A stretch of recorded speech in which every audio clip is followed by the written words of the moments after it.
Russian tanker Midvolga 2 attacked in Black Sea near Turkey. There are no agreements with Russians, only lies, Navrotskyi said. And about fire in Russia's Oryol region, locals report blaze at oil refinery. The latest news next.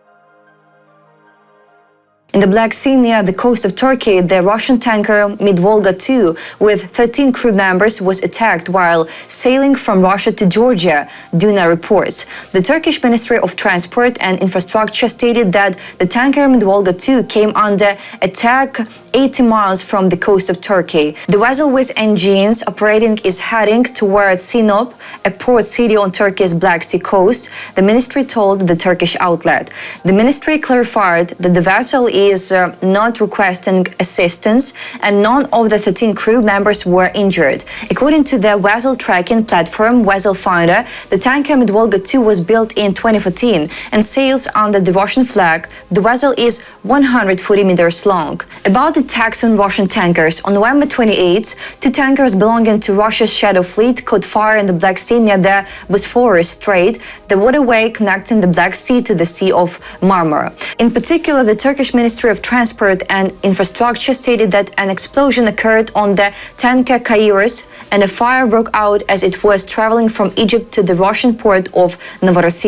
Another tanker, Virat, was damaged about 35 nautical miles from the coast of Turkey. The next day, on November 29th, Ukrainian security service Sea Baby naval drones successfully struck two sanctioned tankers, Kairos and Virat, in the Black Sea. The attack used upgraded Sea Baby drones capable of long-distance travel and equipped with enhanced charges. Both tankers suffered critical damage and were effectively taken out of operation, dealing a blow to the transportation of Russian oil. According to sources, the vessels were empty and en route to Navrotskyi were loading at the time of the attack.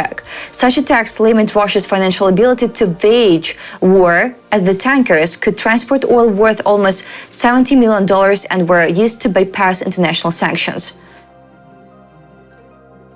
There is a large fire in the city of Livny in the Oryol region of Russia. Before this, the city was attacked by unknown drones, according to Russian media. A fire broke out in the city of Livny in the Oryol region of Russia on the night of December 2nd. Residents say that an oil refinery may be on fire. The Telegram channel Excelenova Plus reports that two terminals at the refinery are on fire. Regional Governor Andrei Klitschkov confirmed that unknown drones attacked the area at night, causing a fire at fuel and energy facilities. He did not specify which ones. Russia is getting what it deserves. Fires tearing through Livny, chaos at oil and energy facilities, and the shadow of drone attacks over the city. All of this is a clear consequence of the choices Moscow has made. The world sees it. A country that brought war and destruction now faces the very instability and danger it unleashed on others. No one is exempt, no infrastructure, no illusion of safety, no myth of control can shield it from the repercussions. Tonight, Livny burns as a stark reminder that aggression comes at a price, and Russia is paying it in full. Polish President Karol Navrotskyi stated that there can never be any agreements with Russia, according to Navrotskyi's speech published by the head of the Polish president's chancellery, Zbigniew Bogucki, on the social network X. Karol Navrotskyi spoke during a ceremony marking Cadet Officers' Day on the 195th anniversary of the start of the November uprising. Historical events also offer a lesson for modern Poland and Poles. There are no agreements with the Muscovites in the 19th century, in the 20th century, or in the 21st century. There are only lies, the desire to break their spirit, and the desire to destroy. This is a lesson we must all learn with deep faith in Polish cadets, officers, and generals. Russia is the aggressor, and history leaves no doubt. From centuries of conquest to modern invasions, Moscow has never honored agreements, only sought to dominate, destroy, and crush the spirit of others. Karol Navrotskyi's words are not just a warning, they're a call to action. The world cannot stand by. Poland cannot stand by. Concrete steps must be taken to confront aggression, support those under threat, and hold Russia accountable. International solidarity, decisive sanctions, and active defense measures are what will stop the aggressor tomorrow. History has shown the price of inaction. It is time to act.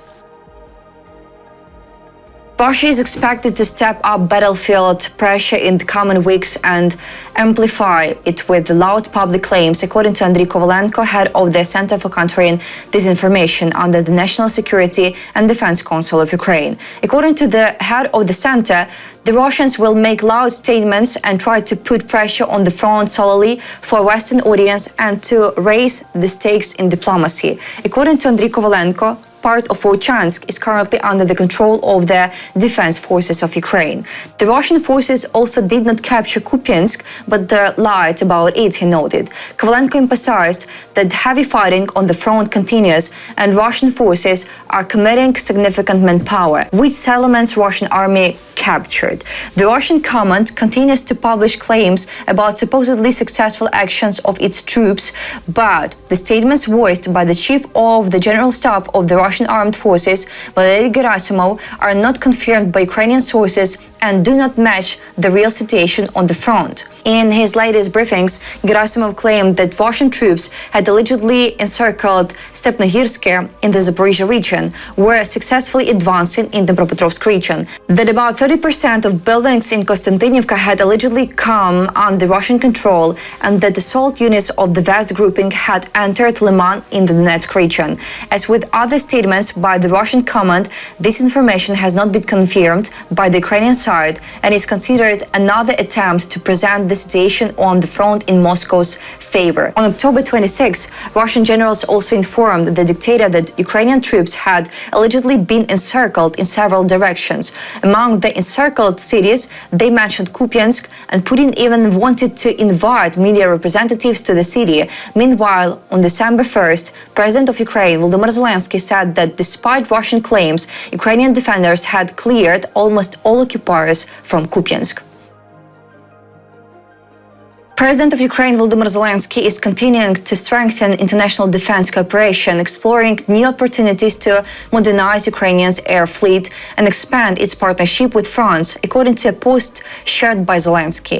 Zelensky met with Eric Trappier, president and chief executive of the aerospace company Dassault Aviation, and toured the firm's production facilities. During the visit, he reviewed assembly lines for military platforms, including multi-role fighter aircraft. About cooperation prospects, the two sides discussed options for deepening their partnership, including the potential localization of certain production elements in Ukraine. Particular attention was given to the technical capabilities of combat aircraft, especially the Rafale multi-role fighter family. About Ukrainians' aviation plans, Ukraine is expected to acquire Rafale fighters under the declaration signed on the 17th of November with President Emmanuel Macron. The project is viewed as a key step towards strengthening Ukraine's air power and modernizing its air force. France's offers under new declaration. France has outlined a plan to bolster Ukraine's air power over the next decade through deliveries of new fighter jets and air defense systems, though it remains unclear how the program will be financed. Under the new agreement with France, Ukraine expects a significant boost to its defense capabilities. As President Volodymyr Zelensky said at a joint briefing with Emmanuel Macron, the country is set to receive 8 SAM-T air defense systems, 100 Rafale F-4 multi-role fighters, and a range of other advanced military equipment. France is also considering the introduction of voluntary military service in response to rising security threats from Russia, an initiative President Emmanuel Macron is expected to announce soon. That's all for today. Thanks for watching this video. Support Ukraine, like and subscribe.